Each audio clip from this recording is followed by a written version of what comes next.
Okay.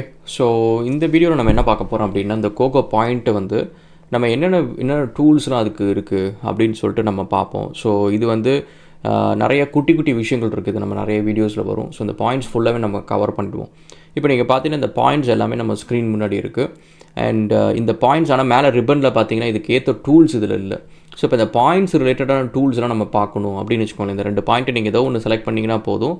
நீங்கள் மேலே tools எல்லாமே கோகோ பாயிண்ட்ஸ்னு மாறிட்டு நீங்கள் செலக்ட் பண்ண பாயிண்ட்ஸில் இருக்கிற சேஞ்சஸ் நீங்கள் பண்ணுற மாதிரி நிறைய டூல்ஸ் இதில் இருக்கும். ஸோ இப்போ நீங்கள் பார்த்தீங்கன்னா நான் ஒரு பஞ்ச் ஆஃப் பாயிண்ட்ஸ் நான் செலக்ட் பண்ணிடுறேன். செலக்ட் பண்ணிட்டு ஃபஸ்ட்டு டூல் நீங்கள் இதில் இருக்குது பார்த்தீங்கன்னா வந்து ஆட் டேபிள்ஸ்ன்னு இருக்குது. நம்ம டேபிள்ஸ் டீட்டெயில்டாக செப்பரேட்டாக ஒரு லெசன் இருக்குது. பட் இதில் நீங்கள் போயிட்டீங்க அப்படின்னா டேபிள் ஸ்டைல் வந்து நீங்கள் செலக்ட் பண்ணிக்கலாம். ஓகே, எனக்கு எந்த மாதிரி என்னோடய டேபிள் இருக்கணும் அப்படின்னு சொல்லிட்டு நீங்கள் அதை செலக்ட் பண்ணிக்கலாம். அண்ட் அதை செலக்ட் பண்ணிவிட்டு நீங்கள் வந்து இது வந்து எந்த ஒரு காலம் இருக்கணும், எப்படி இருக்கணும், அது எல்லாமே அது. ஸோ அதுக்கப்புறம் நீங்கள் பார்த்தீங்கன்னா இதில் 2 ஆப்ஷன் இருக்குது. இதுக்குள்ளார இந்த டேபிள்குள்ளார டேட்டா எப்படி வரணும் அப்படின்ட்டு. ஒன்று வந்து பாயிண்ட் குரூப்பு, இன்னொன்று வந்து பாயிண்ட் செலக்ட் பண்ணுறது ஸ்க்ரீன்லேருந்து. ஸோ இது நீங்கள் செலக்ட் பண்ணிங்க அப்படின்னா என்ன ஆகும் அப்படின்னு பார்த்தீங்கன்னா, இங்கே நம்ம ஆல்ரெடி செலக்ட் பண்ண 70 பாயிண்ட் உள்ளார வந்துருச்சு. இப்போ எக்ஸ்ட்ராவாக இன்னும் கொஞ்சம் பாயிண்ட்ஸ் நீங்கள் செலக்ட் பண்ணிவிட்டு நீங்கள் என்டர் கீ கொடுத்தீங்க அப்படின்னா இப்போ பார்த்தீங்கன்னா மொத்தமாக 90 பாயிண்ட் இதுக்குள்ளார வந்துருச்சு. ஸோ இப்போ இந்த பாயிண்ட்ஸ் எல்லாமே இந்த டேபிள்குள்ளார, இப்போ டேபிள் கிரியேட் பண்ணால் டேபிள்குள்ளார இருக்கும். இதுக்கப்புறம் எத்தனை ரோஸ் இருக்கணும், எனக்கு அந்த டேபிளில் எத்தனை காலம்ஸ் இருக்கணும், எவ்வளோ ஸ்டாக் பண்ணணும், இதெல்லாமே இருக்குது. அண்ட் இப்போ நீங்கள் போய்ட்டு இந்த டேபிள் நீங்கள் க்ரியேட் பண்ணிட்டீங்க அப்படின்னா உங்களுக்கு வந்து இந்த டேபிள்குள்ளார இந்த பாயிண்ட்ஸ் எல்லாமே உள்ளார வந்துட்டு அந்த பாயிண்ட்டோட நம்பர், எலிவேஷன், ரா டிஸ்கிரிப்ஷன் எல்லாமே இருக்கும். ஸோ டேபிள் செப்பரேட்டாக நம்ம பார்ப்போம். அண்ட் நெக்ஸ்ட்டு நீங்கள் பார்த்தீங்கன்னா ப்ராப்பர்ட்டிஸ், அதுக்குள்ளார போனீங்கன்னா இந்த பாயிண்ட்ஸ், செலக்டட் பாயிண்ட்ஸோட ப்ராப்பர்ட்டிஸ் நீங்கள் அட்ஜஸ்ட் பண்ணலாம். ஆப்ஜெக்ட் வியூவருக்குள்ளார நீங்கள் போனீங்க அப்படின்னா இந்த செலக்டட் பாயிண்ட்ஸை மட்டும் நீங்கள் வந்து 3Dயில் பார்க்க முடியும். அதுக்கப்புறம் ஐசோலேட் ஆப்ஜெக்ட்ஸ், இந்த பாயிண்ட்ஸ் மட்டும் நீங்கள் ஒர்க் பண்ணணும் அப்படின்னா நீங்கள் ஐசோலேட் பண்ணிவிட்டு நீங்கள் ஒர்க் பண்ணலாம்.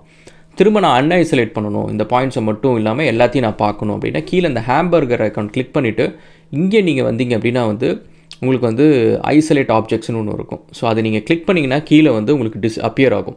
ஸோ அது எந்த இடத்துல இருக்குதுன்னு கண்டுபிடிக்கிறதுக்கு சம்டைம்ஸ் வந்து உங்களுக்கு டிஃபிகல்ட்டாக இருக்குச்சுன்னா ஆன் ஆஃப் பண்ணி பாருங்கள், உங்களுக்கு தெரியும் அந்த டூல் அப்பியர் ஆகிறது. இதில் நீங்கள் போயிட்டீங்க அப்படின்னா எண்ட் ஆப்ஜெக்ட் ஐசோலேஷன் அப்படின்றது ஒன்று இருக்கும். ஸோ அதை நீங்கள் கிளிக் பண்ணிட்டீங்கன்னா திரும்ப எல்லா ஆப்ஜெக்ட்ஸும் உங்கள் ஸ்க்ரீனுக்கு வந்துடும். நீங்கள் ஃபஸ்ட் வந்து ஒர்க் பண்ண ஆரம்பிக்கலாம். நெக்ஸ்ட் வந்து எடிட் பாயிண்ட் லிஸ்ட். ஸோ இந்த எடிட் பாயிண்ட் லிஸ்ட் என்ன அப்படின்னு பார்த்தீங்கன்னா ஒரு பேனரோமா விண்டோ உங்களுக்கு கொடுக்கும். இது வந்து ஒரு எக்ஸல் ஷீட் மாதிரி. இதெல்லாம் Samithi cool features with Civil 3Dன்னு சொல்லலாம். ஏன்னா இது முன்னாடிலாம் வந்து இந்த சர்வேயர்ஸ்லாம் நான் ஒரு சர்வேயிங் ஒர்க்லாம் பண்ணுறப்ப இதெல்லாம் ரொம்ப டிஃபிகல்ட்டாக இருக்கும். நம்ம எக்ஸலில் பண்ணணும், நிறைய பாயிண்ட்ஸ் இருக்கும். இப்போ பார்த்தீங்கன்னா ஈஸியாக வந்து Civil 3Dக்குள்ளே பண்ணிக்கலாம்.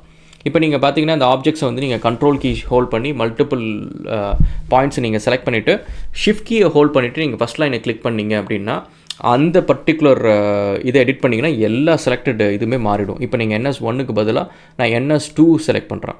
ஸோ அப்போ நீங்கள் பார்த்தீங்கன்னா இப்போ வந்து எல்லாமே நான் செலக்ட் பண்ணது எல்லாமே NS2 ஆகிடும். இல்லை எனக்கு வந்து வரிசையாக நிறைய பஞ்சாக செலக்ட் பண்ணணும் அப்படின்னா ஒன்றை செலக்ட் பண்ணிவிட்டு நீங்கள் ஷிஃப்ட் கீ ஹோல்ட் பண்ணிவிட்டு கடைசியாக ஒரு லைனை செலக்ட் பண்ணிங்கன்னா எல்லாமே செலக்ட் ஆகிடும். எக்ஸலில் எப்படி பண்ணுறீங்களோ அதே மாதிரி. இப்போ நான் வந்து இது என்ன ஷிஃப்ட் கீ ஹோல்ட் பண்ணிக்கோங்க, ஹோல்ட் பண்ணிட்டே தான் கிளிக் பண்ணால் தான் அது ஒர்க் ஆகும். இப்போ NS2க்கு பதிலாக NS3ன்னு போட்டோன்னா எல்லாமே NS3ஆக மாறிடும். அதேமாரி பாயிண்ட் நம்பர் நீங்கள் பார்த்தீங்கன்னா யூனிக் ஃபீல்டு இது, அதில் டூப்ளிகேட்ஸ் இருக்காது.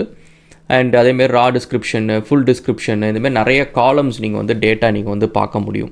ஸோ இப்போ நான் பார்க்குற காலம், நான் கேட்குற காலம் எனக்கு இல்லை அப்படின்னீங்க நீங்கள் என்ன பண்ணலான்னா இதை நீங்கள் ஸ்க்ரால் பண்ணி நீங்கள் பார்க்கலாம். இன்னும் கொஞ்சம் காலம்ஸ் வந்து ஹிடன் பண்ணியிருக்கும் சம்டைம்ஸு, அதை நீங்கள் ஸ்க்ரால் பண்ணி பார்க்கலாம். இல்லை எனக்கு அது மீறியும் இல்லை அப்படின்னா ரைட் கிளிக் பண்ணிங்க அப்படின்னா இந்த காலம் எடிட் பண்ணிக்கலாம். இந்த நேம் வந்து டிஸ்கிரிப்ஷனுக்கு பதிலாக எனக்கு வேறு ஏதாவது வேணும் அப்படின்னா அது பண்ணலாம். அதேமாரி ஷோ ஆல் காலம் போட்டிங்கன்னா எல்லா காலமும் வந்துடும். அப்படி இல்லைனா ஸ்க்ரால் பண்ணி பார்த்தீங்கன்னா அதில் தெரிகிற காலம், தெரியாத காலம் என்ன இருக்குன்னு இருக்கும். ஸோ நீங்கள் வந்து ஹைடு ஷோ அதெல்லாம் நீங்கள் பண்ணிக்க முடியும். ஸோ இது வந்து உங்களோட செட்டிங்ஸ் இது. ஸோ இதுக்குள்ளார போயிட்டிங்கன்னா அலோ டாக்கிங் கொடுத்துட்டிங்க அப்படின்னா இது நீங்கள் ஈஸியாக டாக் பண்ணிக்கலாம். கொண்டு போய் நீங்கள் ஒரு இடத்துல கார்னரில் போட்டிங்கன்னா அழகாக அது டாக் ஆகிக்கும். உங்களுக்கு எப்போல்லாம் உங்களுக்கு இது வேணுமோ யூஸ் பண்ணிக்கலாம். இந்த செக் பாக்ஸ் என்ன அப்படின்னு பார்த்தீங்கன்னா இந்த விண்டோவை டிஸ்மிஸ் பண்ணுறது தான் தவிர இது ஓகே பண்ணுறது கிடையாது. இந்த சேஞ்சஸ் எல்லாம் அப்ளை பண்ணுறது அப்படிலாம் கிடையாது. இந்த விண்டோவை டிஸ்மிஸ் பண்ணுறதுக்கு அது. ஸோ அது சம்டைம்ஸ் வந்து மக்கள் கன்ஃபியூஸ் ஆகிப்பாங்க. ஸோ நெக்ஸ்ட்டு வந்து இப்போ நான் வந்து இந்த பாயிண்ட்ஸ் எல்லாத்தையுமே செலக்ட் பண்ணிவிட்டேன். இந்த பாயிண்ட் குரூப்ஸ்குள்ளே போனீங்கன்னா ஆல் பாயிண்ட்ஸ் அப்படின்னு சொல்லிட்டு ஒரு குரூப் ஒன்று இருக்கும். இது வந்து எப்படின்னா நம்ம ஆட்டோகேடில் வந்து 0 லேயர் அப்படின்றது மாதிரி. ஸோ டிஃபால்ட்டாக இருக்கிறது இது, நீங்கள் டெலீட்லாம் பண்ண முடியாது. ஸோ எல்லா பாயிண்ட்ஸும் Civil 3Dக்குள்ளே போடுறது எல்லாமே பை டிஃபால்ட்டாக ஆல் பாயிண்ட்ஸ்குள்ளே இருக்கும். ஸோ இப்போ இந்த ஆல் பாயிண்ட்ஸை நீங்கள் கண்ட்ரோல் பண்ணிங்க அப்படின்னா இந்த எல்லா பாயிண்ட்ஸுமே நீங்கள் கண்ட்ரோல் பண்ண முடியும். ஓகே. ஸோ இப்போ அதே மாதிரி மேலே நீங்கள் பார்த்தீங்க அப்படின்னா வந்து ரீநம்பரிங் இருக்குது. ஸோ நீங்கள் ரீநம்பர் பண்ணணும்னா பண்ணலாம். ஸோ இப்போ இந்த ரீநம்பர்னால் நம்ம அதுக்கு பதிலாக நம்பர் தெரியணும்ல. ஸோ அதுக்கு என்ன பண்ணுவோம்னா இந்த பாயிண்ட் குரூப் ப்ராப்பர்ட்டிஸில் போய்ட்டு அதோட ஸ்டைல் நம்ம மாற்றிப்போம். ஸ்டைல்ஸை பற்றிலாம் நம்ம இன்னும் கொஞ்சம் போக பார்க்கலாம். இப்போ நீங்கள் பார்த்தீங்கன்னா பாயிண்ட் ஸ்டைல் இருக்குது. பாயிண்ட் ஸ்டைல்னால் அந்த மார்க்கர் ஸ்டைல்னு சொல்லுவோம். அந்த எக்ஸ் மார்க் இருக்கிறத வந்து நம்ம வேறு ஏதாவது சேஞ்ச் பண்ணணும் அப்படின்னா அதை நம்ம சேஞ்ச் பண்ணிக்கலாம்.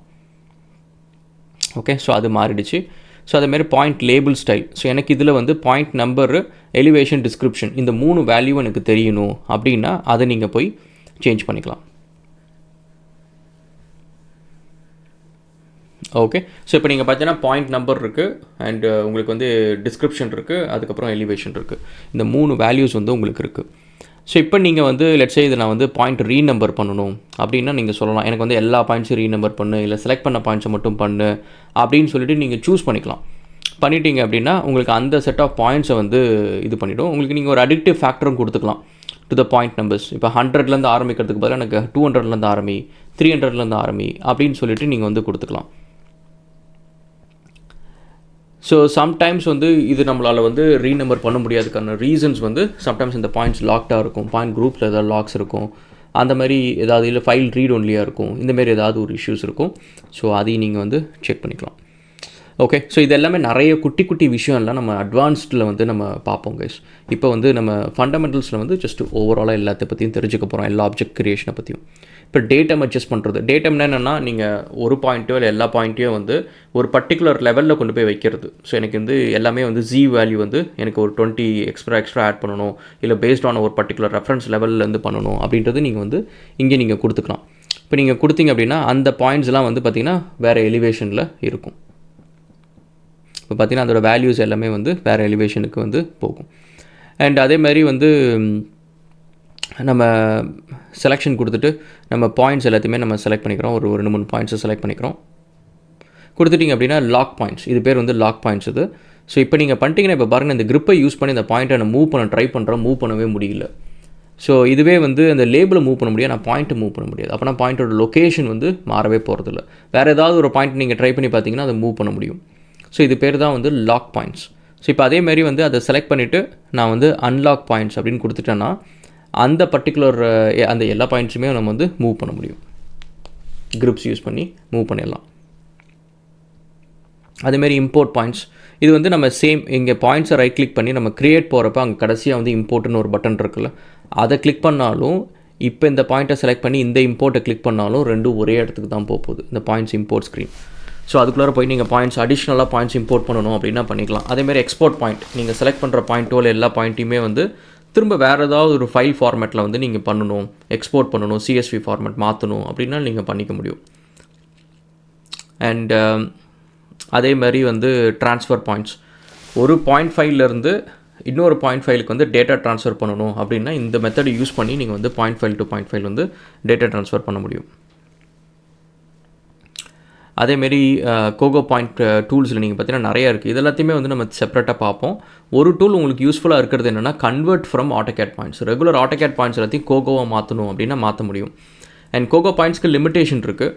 அண்ட் அதேமாரி ஜூம் டு பாயிண்ட்னு ஒரு டூல் இருக்குது. ஸோ இது என்ன பண்ணும் அப்படின்னா நீங்கள் வந்து ஏதாவது ஒரு ஸ்பெசிஃபிக்கான ஒரு பாயிண்ட் நம்பர் நீங்கள் கொடுத்தீங்கன்னா அதுக்கு ஜூம் பண்ணி போகும், இல்லைனா ஒரு ஸ்பெசிஃபிக் ரேஞ்ச் கொடுத்தீங்கன்னா அந்த பாயிண்ட்ஸ் எல்லாத்தையுமே உங்கள் விசிபிள் ஸ்க்ரீனுக்குள்ளார கொண்டு வரும்.